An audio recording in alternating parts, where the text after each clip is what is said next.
Hey everyone, I'm Faith Roswell. Welcome back to my channel and welcome back to my canal boat. I'm still stranded here because obviously COVID, I can't travel yet at the moment, so I'm doing as many videos as I can and general exploring in my various local areas because of course I can obviously move the boat, which is awesome.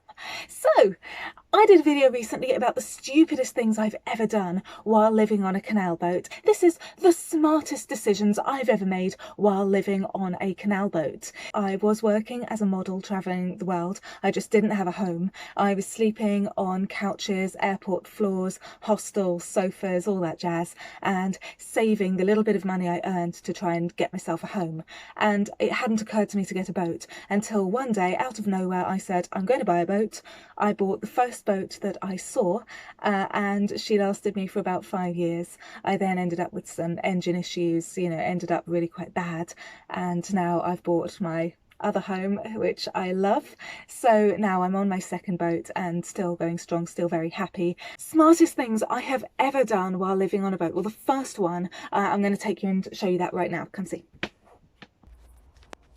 These above me are my covers. This is actually where I bring blankets, I curl up in here with hot coffee and frothy drinks with marshmallows on top, and in the summer I make a little cinema out here. So to have covers on board like this is a godsend. It helps. It doesn't need it. Boats do not need to have covers like this, but in terms of preventing weather damage, helping to stop leaks, the last thing you want if it's raining outside and you've got any kind of leak somewhere out there, you don't want water coming in. So to have covers, it is expensive. It's about a couple of thousand really to have a cover at each side made to fit, but if there's any expense that is worth it, in my opinion, living on a boat, it's getting boat covers. Storage. Now, as I've mentioned in pretty much any video I do ever when I talk about living on a boat, space is at a premium. So one of the first things I looked at when I looked for my second boat was where am I going to put all my stuff. Come with me. Come with me to here. So, excuse the mess, I've been redecorating quite a lot and I'm selling stuff, so that's a big box of things I'm selling. So the bookcases weren't even there when I first moved in. This desk is, got it there, yeah, there we go. So the desk here, that is a fold-out desk, so I can do all, whoops, so I can do all my writing and things and not have to worry about having a big bulky piece of furniture. But I needed some bookshelves. I don't feel at home unless I have my books. So picking a boat that, even if it doesn't have storage right now, picking one that has space or that you can see a space for storage is a really great idea. One of the best ideas I ever had about this particular boat is I had my bed raised. So originally it was around knee height, so I didn't have a huge amount of storage. The whole underbed area was storage, but I knew that there could be more, so I doubled the height of the bed. It's now up to sort of around where my hips are, and underneath is space for all my suitcases and all of my wasteland outfits and trinkets and God knows what else. With a boat, one of the first things to consider is how much stuff have I got and where am I going to store it? I was watching a DIY program recently. I was watching one of those interior design challenges, and it always amazes me how it is that people are always told, if you're decorating for a show home or you're about to sell your house, paint all the walls magnolia, take everything away. And I think, really?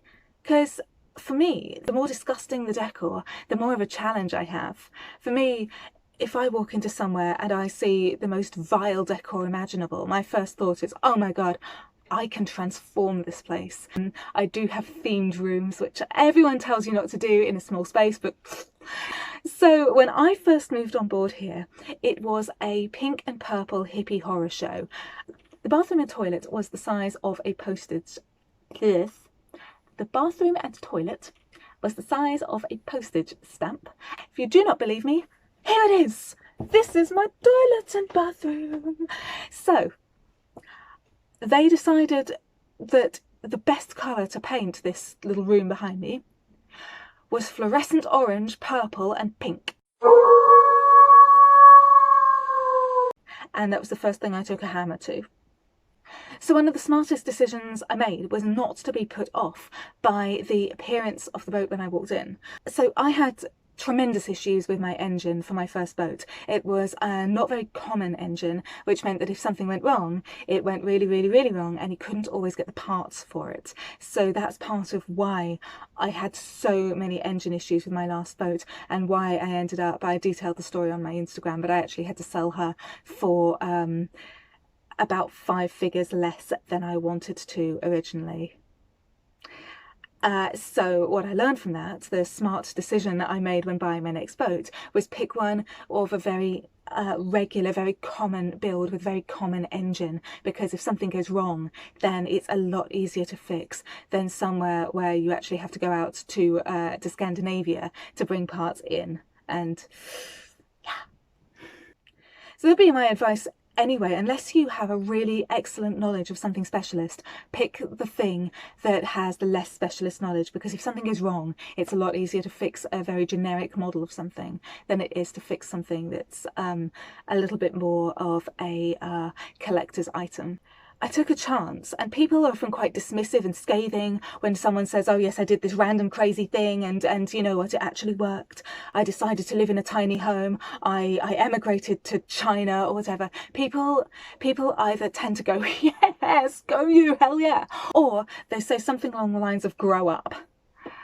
But the thing is, if it works, then it can't have been that bad a decision in the first place. If you know yourself well enough to know what you can and can't cope with, then whatever you choose to throw at yourself, you know you're going to survive it. You might even thrive. So please put any questions or requests for future videos in my comments. I do take requests.